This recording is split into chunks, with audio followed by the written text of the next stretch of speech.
Light 'em up in the ring, light 'em up, shoot, shine, do your thing.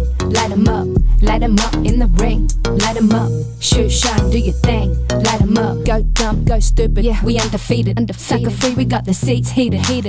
Let's face it, you bout to get a beat down. Less talking, let's take it to the streets now. Ain't gonna be no rematch, why you wanna fight? Touchdown on sight, yeah, turn off the light, oh, turn off the light, let's get it poppin'. Go dumb. When you see me moving, bodies dropping. Move some.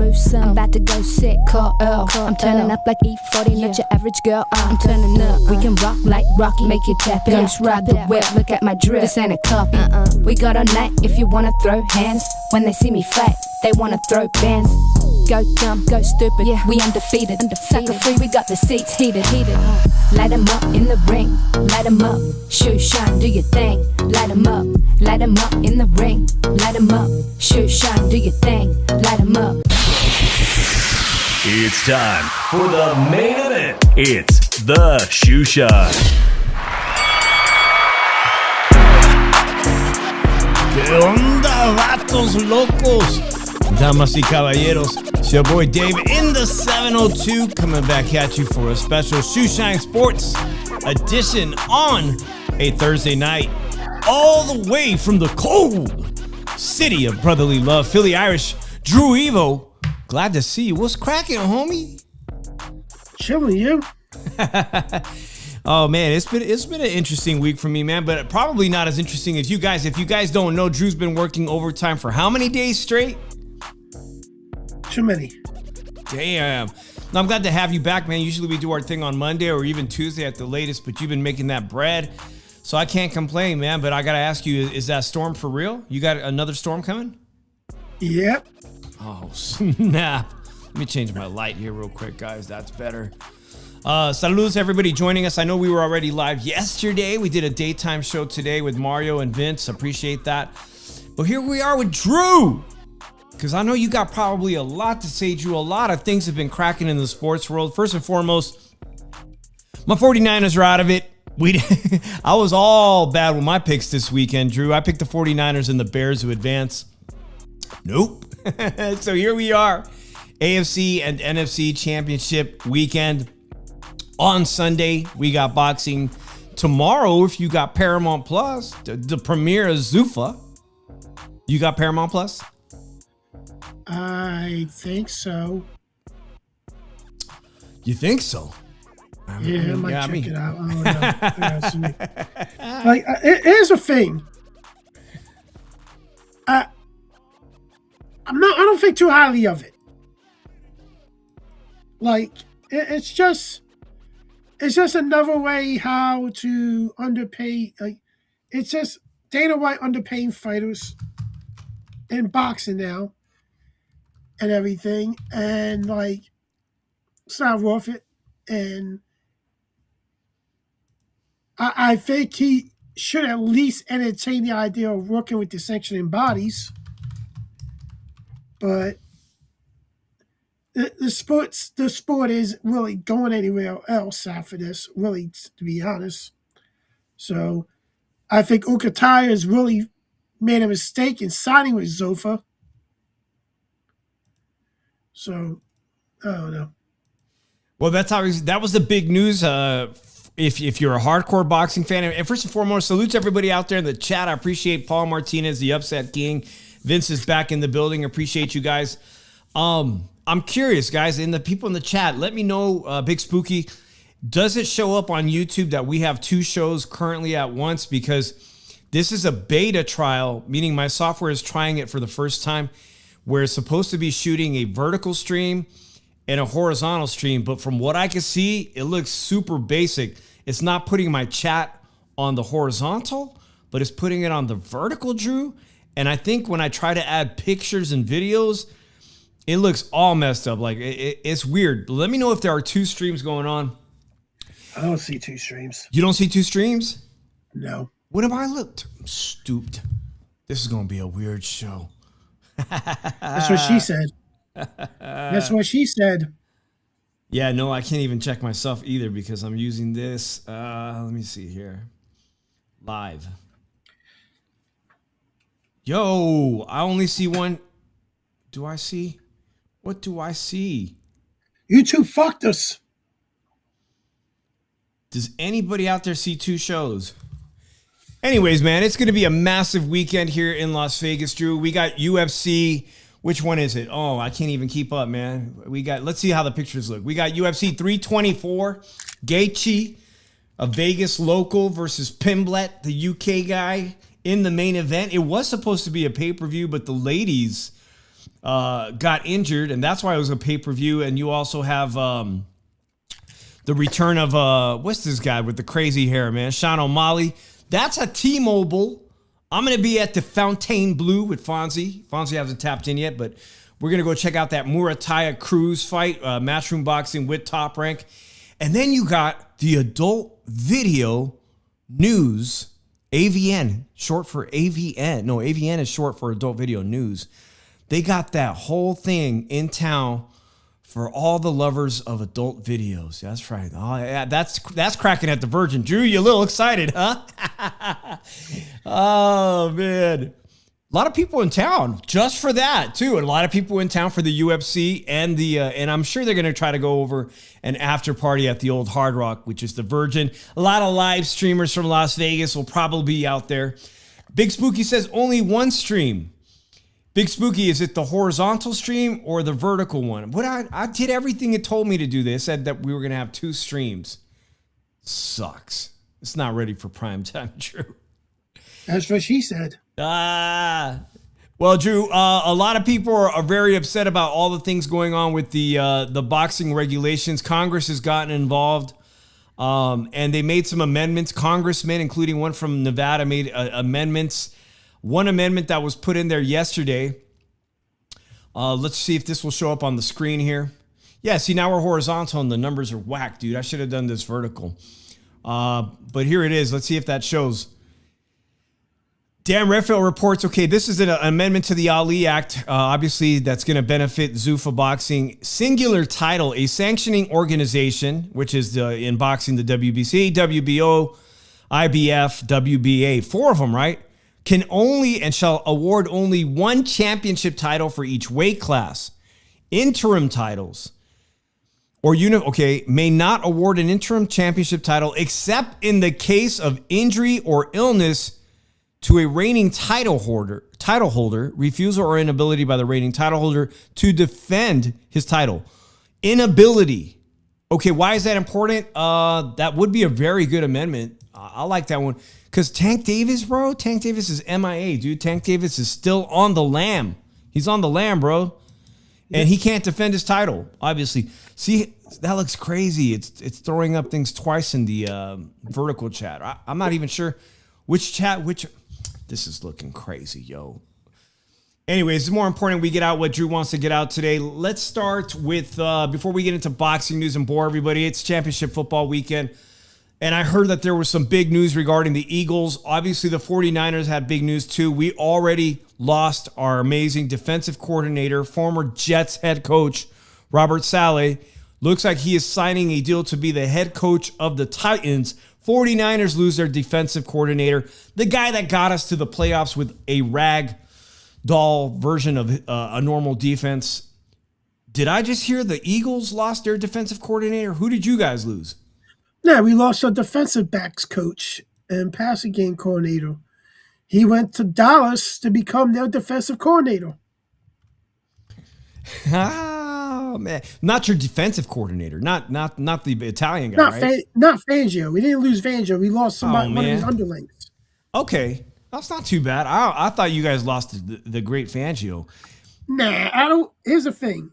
This is his last stop. He's retiring after. This is his last job in the NFL. He was a defensive coordinator. But we gotta look at it like this. Dallas's defense has got to be rebuilt. They may lose guys. They may lose Clark and Williams in free agency.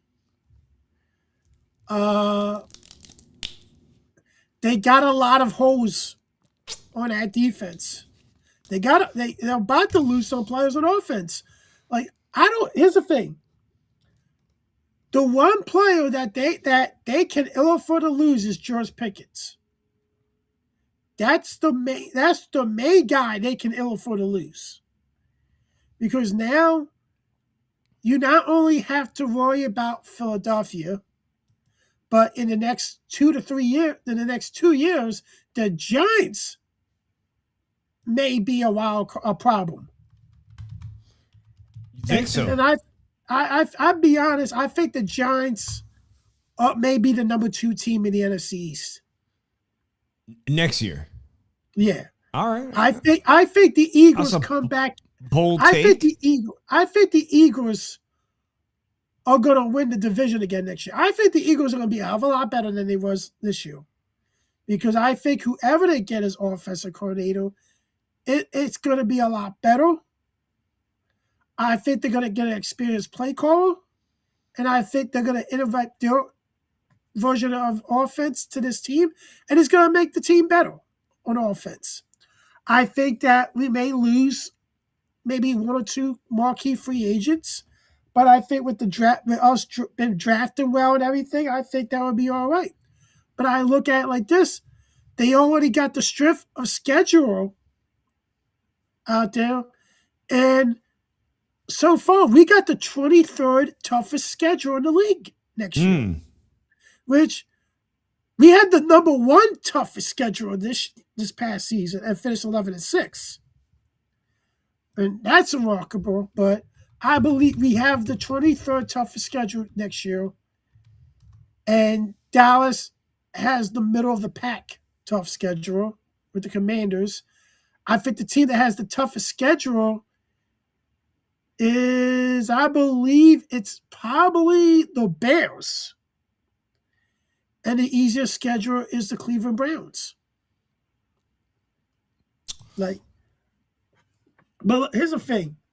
I've been watching like these storylines of football, like Bo Nix fracturing his ankle, he's out for the rest of the year. Oh man! When there's a backup quarterback going to start the AFC title game, Jarrett Stidham. 6'3", 215 pounds. Played for the New England Patriots 2019 and 2021. Backup quarterback in Las Vegas for the Raiders 2022. And now it's Denver Broncos backup quarterback, Drew. 1-3 as a starter. 1-3, and he gets the big assignment. Damn. But here's the thing. I look at it like this. I was picking New England to win this game anyway, even with Bo Nix playing.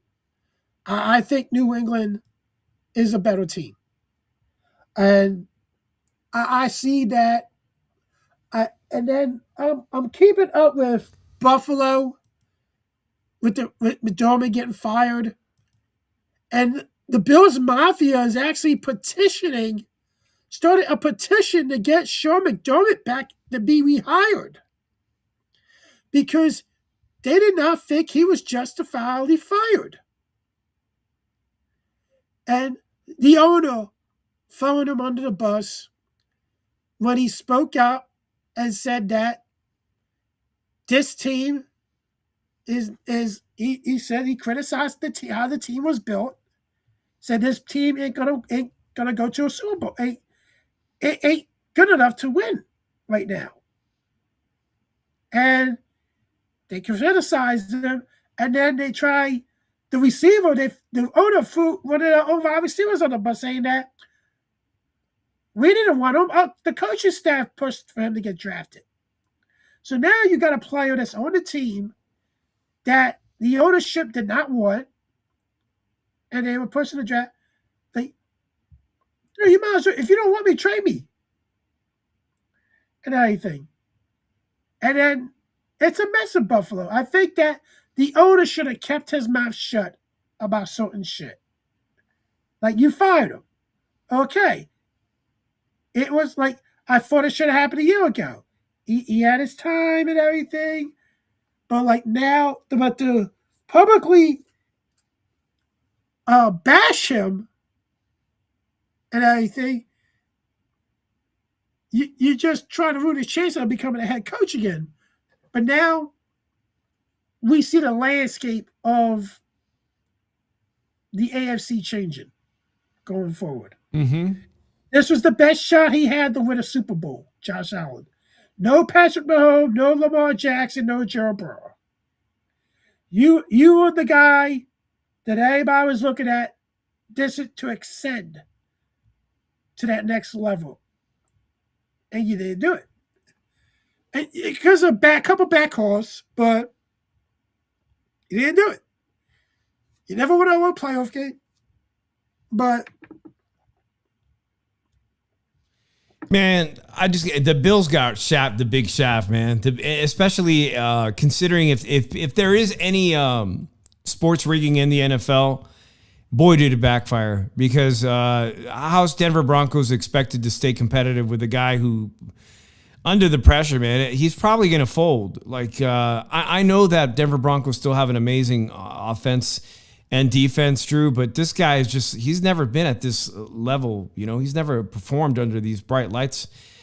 And it's very unlikely that he's going to carry the team to the Super Bowl. But what were your thoughts on that play, that the reception that was overturned into an interception? That was a catch. Yeah. That was a catch. It should have been an interception. He was down by, it should have been down by contact. A player is on his back with the ball in his hand. That is a catch. And I didn't like that call at all. But with this guy starting the AFC title game, this is only the second time in NFL history that a quarterback's first official game of the year starting is a championship game. And you couldn't put enough pressure on this kid. But at the same time, the pressure was on the Patriots now because nobody expects this kid to perform good and win this game. Yeah. So that's what I think they're going to feed into. No one expects you to win this game for us, man. Just go out there and ball out. Yeah, I appreciate everybody that's riling. Wiley says it's a big combat sports weekend. Drew, speaking of winners and losers, man, Jimmy Garoppolo, a lot of people forget that he's even still in the NFL, but he's a backup quarterback. Should anything happen to Matthew Stafford, Jimmy Garoppolo now has the second most championship game appearances ever by an NFL quarterback. He already has 7 with 3 different teams. Who even knew he was the backup quarterback for Stafford, man? That's pretty wild. I've been knew that. Yeah, well, does everybody else know that? I think a lot of people thought Jimmy G wasn't even playing anymore. Jimmy Garoppolo is always going to have a backup job. He's an efficient backup. It's pretty wild that at one point he was considered a starter, right? He made a good amount of money in this league. Yeah, he did. Let me see here, man. Guys going through my stuff here. Let's talk about the odds, man. NFC West ended up being the hottest division in football, the most dominant, the NFC West. 3 teams. Up until 2 weeks ago, Drew, the 49ers still had a chance to be the first seed, but Seattle, they would deny the 49ers at every opportunity. 49ers were blown out. Excuse me. Pause. Yeah, the Seattle Seahawks did a number on the 49ers twice. A rather miraculous performance by the Niners to get past the defending champions, reigning champions, the Philly Eagles. But it is the best team, Drew, and Seattle Seahawks are the first seed. And somehow the Rams are the 5th seed, but here they are playing in the championship conference game. What are your thoughts on this game, man? Sam Darnold, as a Vikings last year, was sacked over, 6 or 7 times by the Rams team, the exact Rams team. Will the Rams teams force Sam Darnold to choke like he did last year with the Vikings, or has Sam Darnold gotten past that at this point? Will he lead the Seahawks to Santa Clara, California, my old stomping grounds in California, to the Super Bowl? I really think that I'm going to give the edge to Seattle. I just don't trust the Rams secondary enough to defend against these good receivers of Seattle. If I could pick a secondary I can trust more, I trust Seattle's secondary a lot more. And I think a lot more balanced offense Seattle will have. I think the Rams have to have the passing game going. If Nakua is shut down, I don't think they have a chance. Okay. Well, yeah, they got to shut down him and Devontae Adams. Let's talk about the odds really quickly about that game right there. LA Rams are the underdog. Seahawks are a negative 142 favorite, plus 120 for the LA Rams. The over is 46.5 points. Both of these teams have solid defenses, but the Seahawks just don't allow teams to score that much, Drew. Is that going to be consistent this weekend? Will the Seahawks hold the Rams' offensive powerhouse, fantastic receiving core? Will they hold them to less than 20 points? I'm going to take the over on this. I really look. This is going to take. I'm going to take the over in this game. I really think both offenses are going to score points, but I really look at it like this. It depends on who can generate the most pressure and whose secondary does better. And I also, if that's the two main keys on defense for both defenses, but I look at it as in Matthew Stafford sprained index finger on his throwing hand. It really? Well, and then Darnold had the strained oblique injury that cost him a lot of practice time, but he looked fantastic against the 49ers. He didn't seem to be injured at all. Yeah. So, I don't know. I really think this could be a toss-up, but I'm going with Seattle in this. I trust their secondary a lot more than the Rams secondary.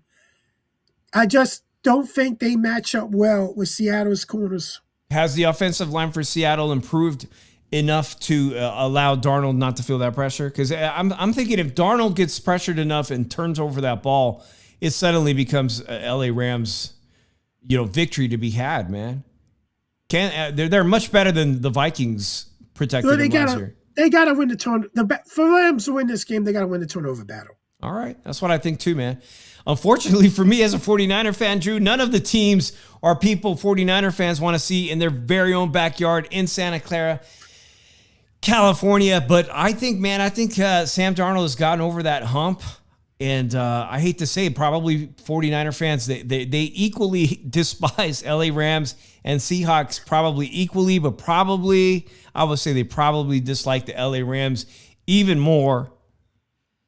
And the Rams are playing in Seattle. They're going into Seattle's backyard. It is one of the loudest stadiums, man. That is that home field advantage. You can't speak enough about it, though the Rams are fairly confident.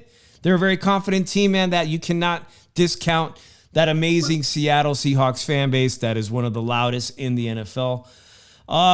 It's a 2.5 point spread, Drew. 2.5 points. I got Seattle covering the spread. I look at it like this. I had a conversation with a couple of people. They talked about a few teams and everything. They asked, is their Super Bowl windows closed? And they asked me about the Eagles. I'm like, nah, the Super Bowl window's wide open still. You just got to get a better experienced play caller for them. And I think they'll be back. I think they'll be back in the mix of a Super Bowl next year. I really will pick them to represent the NFC in the Super Bowl next year or win it. With the right play call, they'll win the Super Bowl next year. But do I really think teams like if the Rams don't win this year, is their Super Bowl window closed? No, it's not. They're gonna likely lose the defensive coordinator eventually, but the pieces that they have in place, they can probably get another year or two out of Stafford and everything, but they have to figure out, hey, when do we draft this quarterback? But the other thing is, another team I got asked about is the 49ers. Oh boy, here we go. What about them? I told Dave before the season started, if they start 2-5, there's a chance that they're going to be sellers. They actually had a good, easy schedule this year, and they actually had a lot of injuries, and they were winning games. I gotta disagree with you on the easy schedule. It turned out to not be an easy schedule, considering most of the teams they played: Chicago Bears, Seattle Seahawks twice, the Rams, Buccaneers. I mean, all of these teams, you name them, they were all playoff quality teams. Texans. How was that an easy schedule? How was that an easy schedule? I don't know, but they actually had you near the bottom of the line. Right. But schedule. That's how they had it last year. But it didn't turn out to be that way. But if you look at it like this, yeah, I got to ask: is their Super Bowl window closed? And I look at it. Ayuk probably played his last snap. Yeah, he's gone. 49er. Yep, he's gone. Fred Warner is back next year for them. Bosa will be back.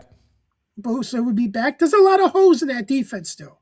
Well, anytime teams, players like that who are at the upper age of their, approaching 30, you got to wonder how they're going to recover from massive injuries like that. You got Bosa with a serious injury, although I think he'll be good. Warner too. They're just amazing athletes. But Kittle's approaching 30, and that was a serious, the Achilles tendon injury. So now, we lost a defensive coordinator. We don't really have wide receivers that are, top notch. I mean, there's a lot of things to work for. A lot of things. He's getting older. He is old. Actually, he is old. You got to look at it like this. The Niners have a lot of holes on that team right now. Got a lot of things to fix, that's for sure. And I think they're closer. I think potentially they are going to be closer to not being so lucky next year, as in to having the pieces back and to somewhat be a middle of the pack team. Probably, Drew. Probably. I'm not happy about losing Saleh so quickly, and now we have to build up that defense all over again. And like I said, there's a lot of roadblocks, Drew. And I'm not even. I have to mention this. I talked with Vince about this.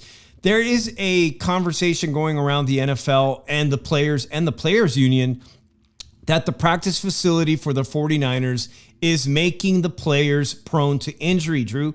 It is next to a public utilities substation, producing incredible amounts of electromagnetic field radiation, whatever they want to call it.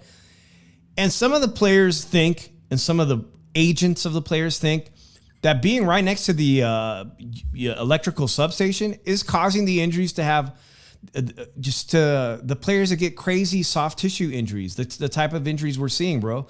Like players are just falling, you know what I mean? They're just crumbling out there on the field. And the 49ers are going to have a conversation about moving that practice facility if there's any truth to it. Maybe they think it's not real science, Drew, but the injuries are for real. The 49ers are consistently one of the most injured teams across the NFL.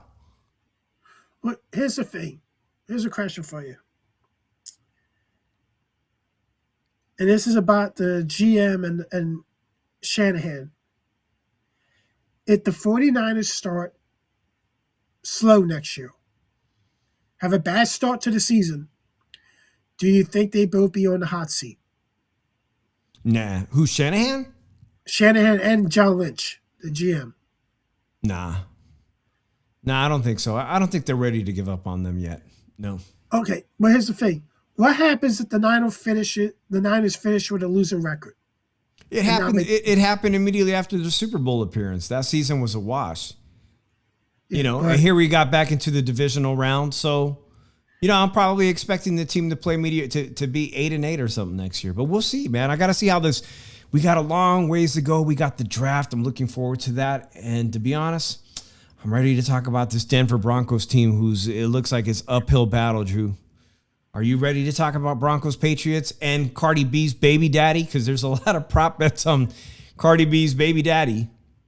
I look at it like this. I think the Broncos, if the Broncos are going to be a middle of the pack team next year. I don't think they're going to have much success as they have this year. I think the Chargers are going to be better next year. I don't count on the Chiefs being I think the Chiefs are not going to be that good. I think the Chiefs are going to be in a semi rebuild. I just see that there's just a little bit of too many holes on that Chiefs team. They need an offensive line. They got to get a better offensive line. I think they can use better linebacker play. And I think they need that power back that can complement Pacheco. And I think I don't know. I think this is the point that, hey, they had a good one up top and everything, but it's going to start going downhill a little bit. If you're interested in Cardi B's baby daddy scoring 2 touchdowns or more, Drew, that is a plus 1,700 right there on DraftKings.com. Are they going to have a field day with Denver Broncos defense? I mean, nobody on the defense is injured. Really. I mean, I think here's the thing. Their defense is giving up points. I do think the Patriots can score 30-some points on this defense. Because here's the thing. Your defense has the most pressure on them now to keep you in this game for your quarterback. They got to keep you in the game. They got to be able to make stops. I don't think they're going to be able to make stops with Drake May. I think that I just think this is now they know, hey, all we got to do is put pressure on, is score points a little bit and put pressure on them to score. And that's how they're looking at this game. Yep. And Denver Broncos are a plus 195 underdog. New England Patriots are a negative 238 favorite on the money line. Over is 42.5 points. Man, I feel like it might go under. You going over? I'm going over because I think I'm going to look at it like this. I think the Patriots score 38 points. There you go. Yeah, that makes sense. I'll probably take that back, Drew.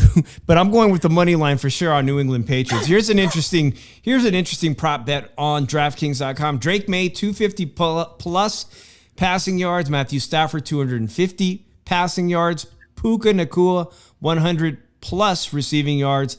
Jackson Smith and Jigba 100 plus receiving yards. A $10 bet pays $134. A $100 bet pays $1,340 on that. I would take the Patriots. Like I would take the Patriots with the spread. The spread is 4.5 points. 4.5 points, man.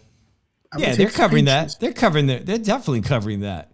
What do you guys think? Those of you that are still listening, I appreciate you guys. I know normally me and Drew do the vertical stream at night, and somehow I didn't work out, but I appreciate you guys that are here. Don't forget to hit that like button if you haven't. If you already did, man, share it with a friend. Share our channel with a friend. We're trying to grow, guys.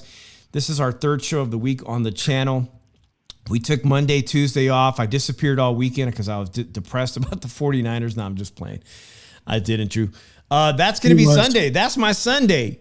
Let's talk about tomorrow night, Drew. Zuffa Boxing premieres here, where the UFC used to do the Tough Show or the Tough Enough or whatever.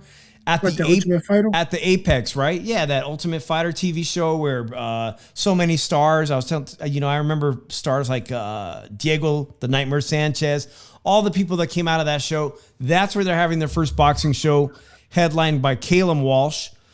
He's the guy who fought Fernando Vargas' son, Fernando Vargas Jr., on the co-main of Canelo Alvarez. And right now we have 3 promoters. Basically, all the other boxing promoters are essentially at war with Dana White. It's the premiere of Dana White's boxing, his network on Paramount. And I got a clip of what Oscar De La Hoya said. I haven't heard the entire clip, man, but I thought maybe we could both react to it right now. It's probably from Clapback Thursday. Let's react to it, guys. Because Oscar's not happy, man. He's in the middle of a lawsuit with Virgil Ortiz, and today he was busy promoting Ryan Garcia. But let's see what he has to say about all of this Zuffa boxing and Dana White, one of his... It's that time of the week again. Time for the only segment in boxing that gives you the facts and makes you laugh. It's Clapback Thursday. Okay, so after all the talking TKO and Zuffa have done over the last year, the time has come for their huge debut. All these promises Dana made about how they were gonna reinvent the wheel and take over boxing, fix the sport and make their own rules and their own ring and their own belts, turned out to be all smoke and mirrors. Then against Dana White, who him and the truth never get along. Zuffa fight. That's funny. He's quoting Polly. Drew, I thought there was going to be no public allowed at these Zuffa events because it's a small space, right? They didn't really have public for these UFC tough TV shows. The venue only holds like somewhere around 500, 700 people max, pushing it, 500 people. So I looked at pictures of the seats, bro. They're straight up like, they're like dining banquet chairs.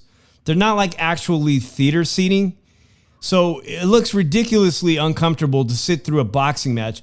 Me, myself, bro, I couldn't sit in a dining fucking chair to watch a match. That's just me.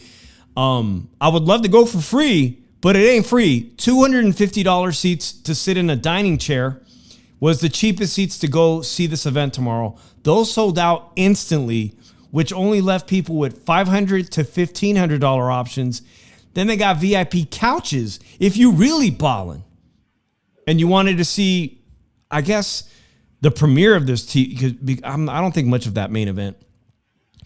I think those were like $3,000 to sit on a sofa. That's kind of nice, but I'm not paying through. Who's got $3,000 to watch Kalen Walsh versus Ocampo? Damn. Is it a reclinable sofa? No, I don't think that's a good question, man. Yeah, like they got movie theaters with reclinable shit, but no. And then, like I said, man, those look like dining chairs. I could not sit in a dining chair for 3 hours to watch a fight. Finally announced their first card filled with names I've literally never heard of. You gotta find out boxing is different. It's not like MMA where you can have these stars come out of nowhere. And they're hosting it in the UFC's basement, which holds a few hundred people. And suddenly, in a total contradiction, they're allowing Jai Obatai to fight for all the other belts, to fulfill his dream of becoming undisputed, which is what every fighter wants. All right, Drew. He said he wasn't going to give a crap about the belts. The only belt that mattered was the Ring Magazine belt. Obviously, Jai Opetaia wants to be undisputed cruiserweight champion, just like Alexander Usyk. So, Paulie Malignaggi often accuses Dana White of being a liar. Was that cap? Are they going to break the rules for certain fighters that do want legacy, that do care about the history books, that do care about becoming undisputed champion like Canelo Alvarez? Do the rules apply the same to all fighters, like the guys who were just 8 wins, 0 losses? Jai Opetaia is special. He's already a world champion. Was that cap on Dana White's? I don't know. Like I would hope he'll let him go and try to become undisputed champion. But you ever see that? You ever see the photo of the Zuffa belt? Nah. That belt looks fucking horrible. Looks fucking pathetic. So they haven't changed. It's going through Congress. It may very well be passed soon enough. That would allow, I suppose, Zuffa Boxing to have their own belt. But it's insignificant. It's not a sanctioning body. Let's listen to the rest of Oscar's rant. Look at me here. I have 16 belts. I'm kind of a big deal. And I wanted more.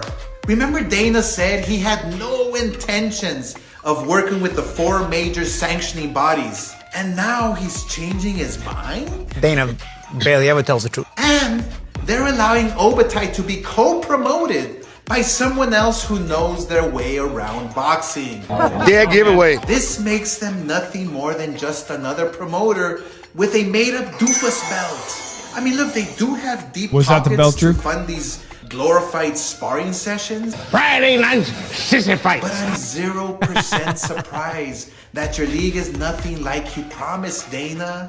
This is how you do business and life. Nothing is ever real.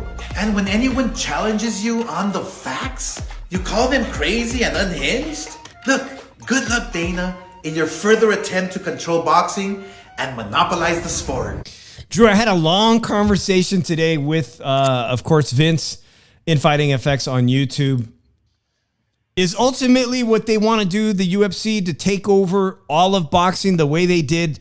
They took over Pride. They bought Strikeforce. They took over Bellator. They just dominated and monopolized MMA. Is that ultimately, in Drew Evo's opinion, the goal of Zuffa boxing? Yes. All right. So you really have to approach it all with a fair deal of skepticism. You got to. Because they haven't had their card yet. You got to see what it's like. I don't have high hopes for it, but it like they're gonna have to figure something. They're gonna have to figure something out. Because here's the thing. I think it may have been too late for Dana White to get into boxing. The sport is about dead as in water right now. It's about dead in the water right now. I think they rated 2KO as waited too long to get into boxing.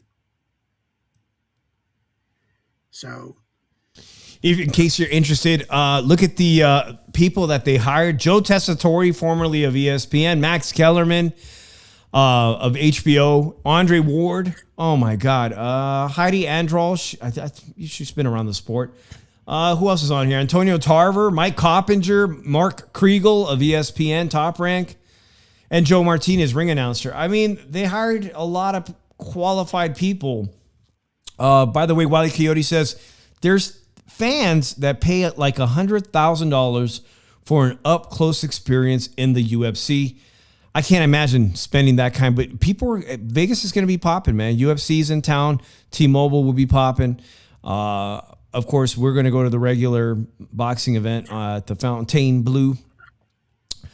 So, Drew, are you excited about any of the boxing this weekend? Not really. No, nothing. Nothing, bro. There's a championship title fight. Let's talk about quickly because I know we both probably want to get off pretty soon. And I appreciate everybody that's here. Murataya Cruz, 135 pound. Murataya barely just got this belt. And he's defending it against two-time Olympic gold medalist, Cuban sensation. Does he have enough pro experience in your eyes to defeat this Cuban star? Not only that I think he does, I think he stops him. And I think this is a one-sided fight. You think Andy Cruz, the gold Olympic medalist, will stop Murataya? I think not only dominate Murataya, but stop him.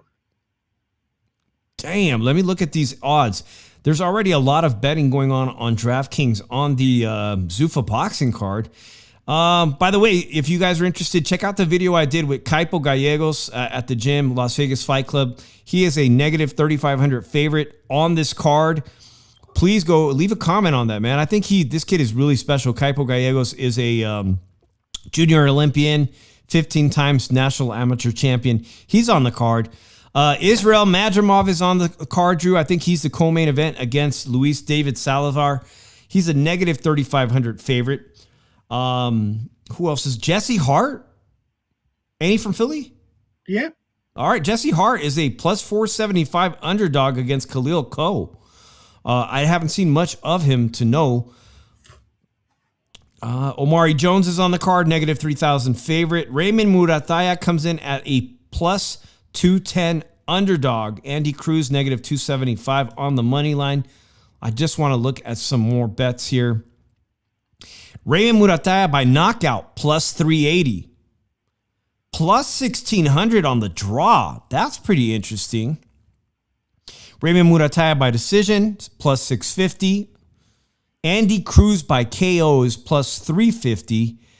Andy Cruz by decision is a negative 120. Which one of those bets do you like? I take the KO bet. You said the stoppage, huh? Listen, Drew, for me, Andy Cruz, the Cuban gold medalist, has got to dictate the tempo. If he dictates the tempo in the first 3-4 rounds, then I think Murataya is going to fall behind. But Robert Garcia, he's devised plans against fighters like Pitbull Cruz when Rayo Valenzuela fought him. He got Rayo Valenzuela the title. In this case, Murataya already has the title. He's defending it. They got to devise the perfect game plan and execute it from the very first round. And I think he stands a chance to win this fight. But again, it can't be a slow start for Murataya. It can't be the type of fight where it was very questionable like he did against Tevin Farmer. He has to win convincingly the rounds. It's not going to be easy. It's not going to be easy. He is the underdog, but I'm feeling the underdog this weekend. I'm feeling the underdog bet. I am going with Raymond Murataya. That fight, again, is on DAZN, guys. Saturday. I haven't talked to Fonzie yet, but Fonzie and his friends are going. So hopefully we're going to have a great time out there at the Fontainebleau. First time for me to see a fight there. First time for me to even be at the Fontainebleau. And Drew, a lot of people that I'm going with say they want to head over to that porno award show after party, believe it or not. Yay. Yeah. We'll see. Probably all cap. Bunch of old. May get you in trouble, Dave. Bunch of old boxing heads. What? The ladies want to go too? We'll see. We'll see. It could be all cap, Drew. You know, old boxing heads. I'll be ready to jump in the Uber and go home. Man, lucky I'm not there. I'll be like this. Come on, old heads. I know you guys want to do this shit. Guys want to experience that shit again. I know you'd probably go crazy your first time in Vegas, Drew. That's pretty much all we got for you guys, man. I know Drew is our first show back. I'm excited to come back Monday if you're available, if there's not a big storm. But anything this week that you wanted to touch upon? I didn't get to ask you, but today was the first press conference for Mario Barrios versus Ryan Garcia. Ryan Garcia had some pretty sharp words he exchanged with his former coach, Joe Goosen. Did you get a chance to see the stare down? Looking for that stare down now. Stare down, but I did see the highlights of Ryan going at Joe Goosen. You did see that? Yeah. What would you think about that? It's funny, and I'm not tell you this right now. Like every day, the bullshit makes me realize how bad boxing is now. Like I'm like, how the hell did you even get a shot at this belt? He's coming off of 2 losses. Mario Barrios is coming off 2 draws, defending his title at welterweight. This is a serious question. Does Mario look bigger than Ryan Garcia? I've met Mario Barrios in person, man. He's definitely 6 feet tall and he's wide. And I did not anticipate Ryan Garcia to be the smaller fighter. It's not too much of a height difference. It doesn't matter if Mario Barrios fights. He doesn't fight tall. Yo, I'm going to tell you this right now. Yeah. I'm thinking about picking Barrios. You're picking Barrios? I think I'm thinking I might pick Barrios. I can see Mario Barrios beating Ryan Garcia. Well, I mean, we got into it earlier. Vince was with us earlier, and Vince is convinced that the reason why Ryan Garcia lost to Rolly Romero is because they've had a lot of sparring. They know each other very intimately. Pause. They've sparred extensively, and from what Vince has told me, and a lot of evidence out there shows, is that Rolly Romero got the best of Ryan Garcia in almost all of their sparring, and that there was some psychological trauma, that there was a little bit of PTSD on behalf of Ryan Garcia in the ring, and he did, because he doesn't have that PTSD, he should be able to perform like he did against Devin Haney. No, it was just a great game plan. And like, if you're saying that Rolly got the best of Ryan most of the sparring, you're saying that Rolly Romero is actually the better fighter than Ryan Garcia. I mean, how good is we still don't know how good Rolly is. I mean, Rolly has shocked a lot of people, and he's a bona fide champion. It was a game plan that was perfect, and Rolly Romero executed it perfectly. He was able to be more disciplined. He showed he could be a real disciplined fighter, and he could be dangerous. Now, is this that was the right? Israel Salah is the right trainer for Wally Romero. He could keep him disciplined. And Ryan Garcia, you've seen a lot of his weaknesses in that fight. Now I'm saying that can Barrios exploit those weaknesses? Yes, he can. Barrios can, but Barrios does can get hurt too. But you can also say that Ryan Garcia can get hurt too. Ryan Garcia still has that weakness that he keep his chin out there for too long. He does the same thing Amir Khan does. Question is Mario have enough pop? Wiley says, yeah, that conference was a clown show. I mean, I barely caught the highlights, to be honest. And what do we expect? I've seen Ryan Garcia much worse. I mean, the entire lead up to the Devin Haney fight where he was a drunk and he was coming in smashing beers. I mean, this is kind of light compared to that, but it looks to me like Ryan's trying to employ his old tactics to see if he can get in Mario Barrios' head. I just think Mario Barrios is the more mature, older fighter. He's definitely the more mature fighter, and those head games are probably not working or not going to work at all. But it all remains to be seen, man. That fight's literally like just about a month. That's pretty damn crazy that it's going to come upon Las Vegas that quickly. All right, Drew. Again, AFC game. You got New England? Patriots. I think we both picked Seattle. I got Patriots in Seattle. It'll be fun. I don't know what you guys are doing on Sunday. Maybe we'll go live. I don't know. Maybe we'll go live in between games. I want to have some fun on Sunday, man. For Saturday night, we're going out. Sunday, I just want to chill and get a whole bunch of food and take it easy, man.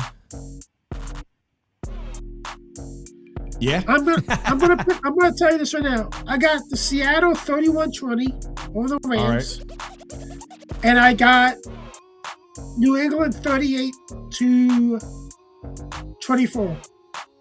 That's what's up. I got a controversial pick. I got Andy Cruz losing on Saturday night. In the UFC, I got that guy Patty winning and Sean O'Malley winning. So I'm gonna go lay some bets down, man. Wiley says, but sparring is just sparring, right? Well, not really. Most of the time. Most of the time. Out here in Vegas, they get pretty crazy, man. I appreciate Wiley. I appreciate everybody that tuned in tonight. We had 2 shows today and 1 yesterday. We're going to try to keep the schedule busy next week as we have the first mega fight of the year. Could be a snoozer, but Ring Magazine thinks it's going to be a mega fight. We got Teofimo Lopez versus Shakur. We got Super Bowl to talk about. We got so much. Any final words, Drew? Oh, hell no. All right, guys. We'll see you guys on Monday night. Everyone have a blessed weekend. Until then, peace out.